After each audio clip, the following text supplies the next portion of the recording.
In 1984 in India, it was Sikhs who were targeted because of the activities of some extremists. Am I seeing similarities with what's happening today with Muslims in Britain? I can see why people would find commonalities in the build-up to other genocides, if you like, and ethnic cleansing. I can see the sort of ripples, if you like, going on at the moment. But to think that it would go to the same extent is actually quite frightening, isn't it? Maybe that's why I wasn't able to get into Beeston in the first place. Are people scared they're going to be singled out and misrepresented? But now I've finally had a breakthrough. I've got a call from the young Sikh brother I met earlier who lives in Beeston. He's invited me to come and play football with him and his friends.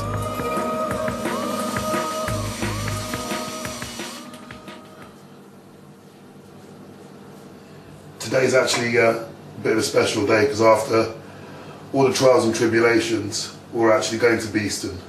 We're in Beeston, the place that's locked everyone else out, and we're actually playing football with Naminda, one of the guys I met on Vasaki in Leeds Town Centre, and we're playing it in the park in Beeston, where the Bombers used to hang out and play football. Right, let's go.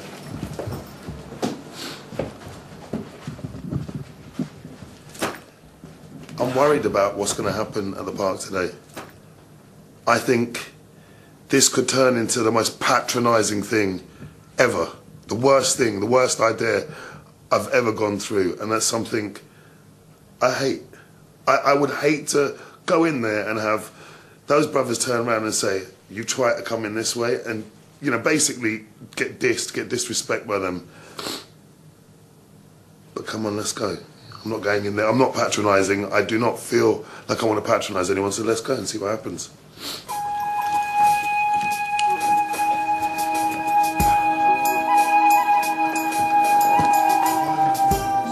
Frankly, I'm pretty nervous about how they'll take to me going in with a camera after their hostile reception of the media since 7/7.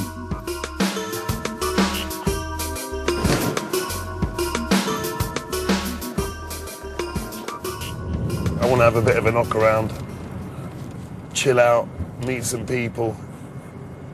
But if they're so anti the media, if they had radars, which meant when we first went there, they walked out en masse, won't they see the camera? And, you know, it could go really wrong.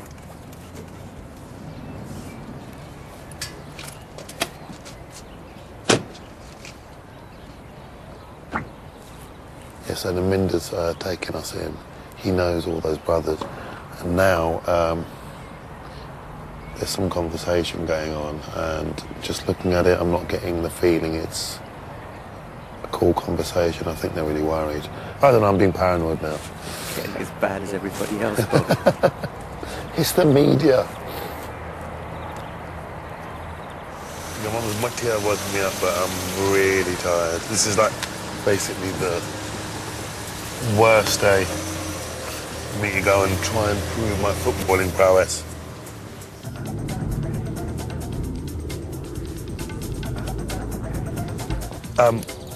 I've got a mic with me, but we're not. So, do you think I should?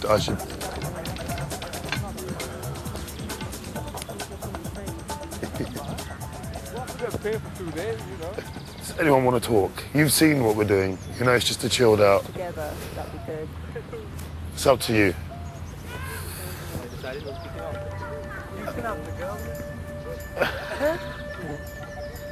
She ain't playing.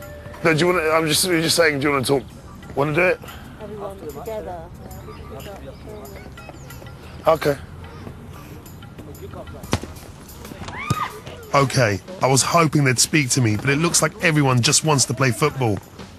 Maybe when they see how bad I am, they'll change their minds.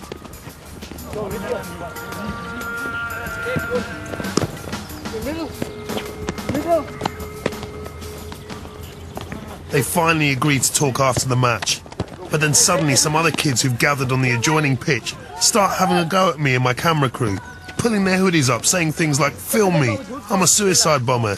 Yeah, I'm Osama bin Laden, film me," and being generally aggressive. I'm on their patch and they don't like it.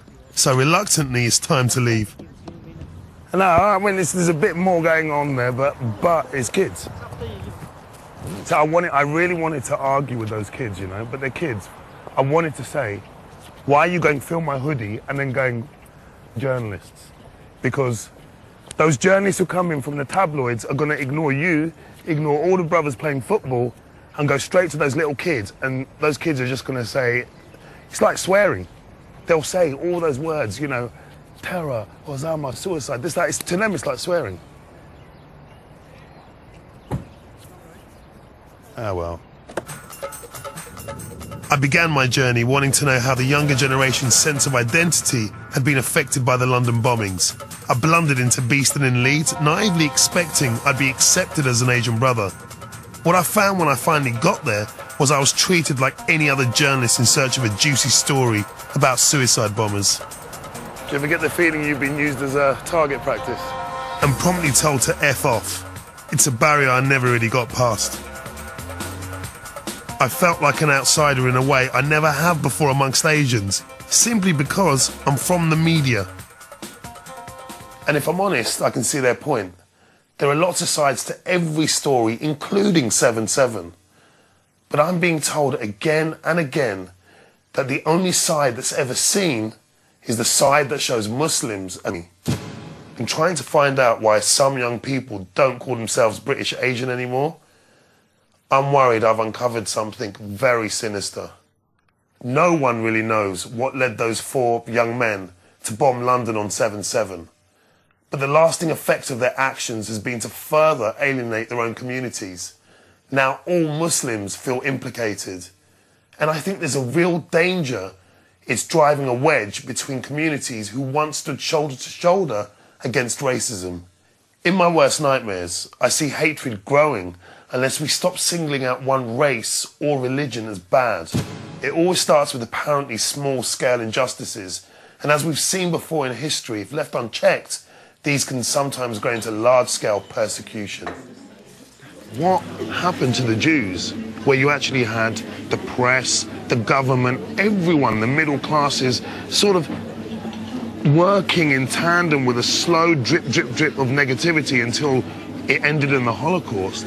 I've actually said that could be happening right now. There are people who actually think that's happening right now to Muslims.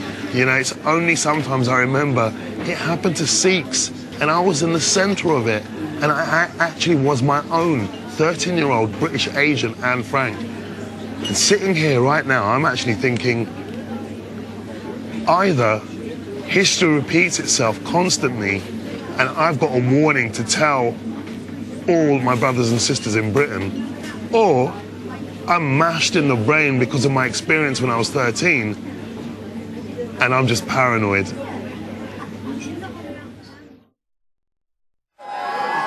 a track called the Post 9/11 Blues, yeah? And the chorus goes, if you want to sing along, everybody do the Post 9/11 dance. Look scared, shake your ass while the bombs go blast. Everybody shake your Post 9/11 dome. So the dossier was wrong, Jackson will drop a bomb. Sing a song, sing along, bush and Blair in a tree. K-I-L-L-I-N-G. Shake a beard if you're proud, you can salute the crowd. Or they do you like Brazilians and shoot your ass down.